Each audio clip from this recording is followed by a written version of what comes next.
shine. There are only two ways to see the world. Just two. Some people, they see the thing they want. They see the dream, the finish line, the fire.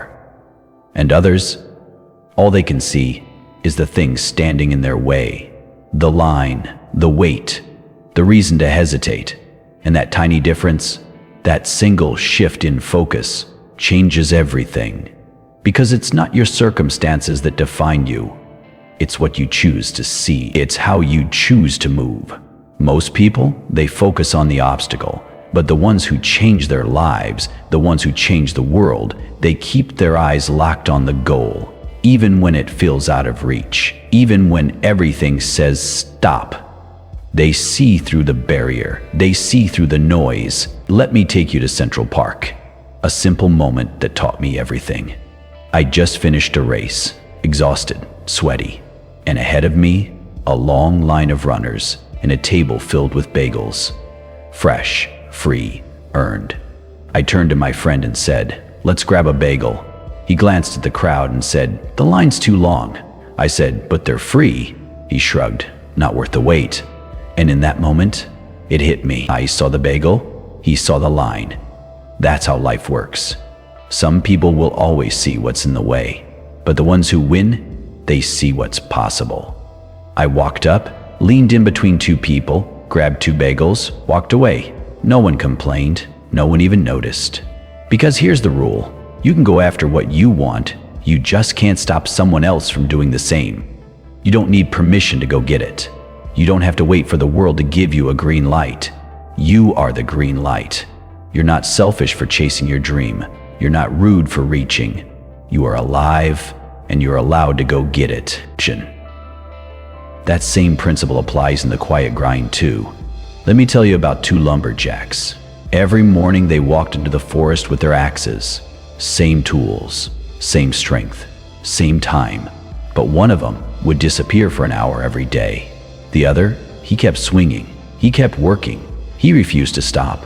And yet, the one who left always chopped more wood, day after day. Finally, the hard-working one asked, "How?" And the answer, "I go home and sharpen my axe."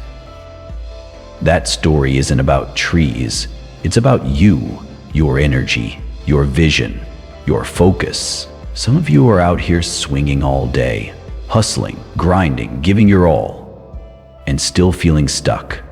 Still feeling behind. Maybe it's because you haven't stopped to sharpen your axe. Maybe it's time to stop just doing more and start becoming more. Maybe it's time to rest, to reflect, to rebuild your edge, because the hustle without the vision, that's burnout. But the hustle with clarity, that's fire. And here's the truth. You can't walk this road alone. You weren't meant to. Greatness isn't built in isolation. It's forged in community, in brotherhood, in tribe. Let me tell you what the Navy SEALs know, because they train for hell, and they survive because of this one truth. The ones who make it through BUD/S, the most brutal military training in the world, aren't the biggest, not the strongest. They're the ones who, when they're cold, broken, shivering, with nothing left to give, still reach out to help the man beside them. That's what greatness looks like. It's not just about how far you can go, it's how far you can carry someone else. It's not about standing alone, it's about lifting someone when they fall. That's leadership. That's legacy. And when you lead, speak last.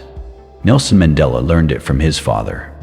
The elders would sit in a circle, and his father always spoke last. Not because he didn't know what to say, but because he wanted to listen, because he respected the room. You want to lead? Learn to pause. Learn to ask. Learn to understand. Don't just wait your turn to talk. Wait your turn to learn. Then speak. With power, with purpose. But if you want real growth, if you want the next level, you have to get honest with yourself. Because sometimes the hardest truth is the one we run from.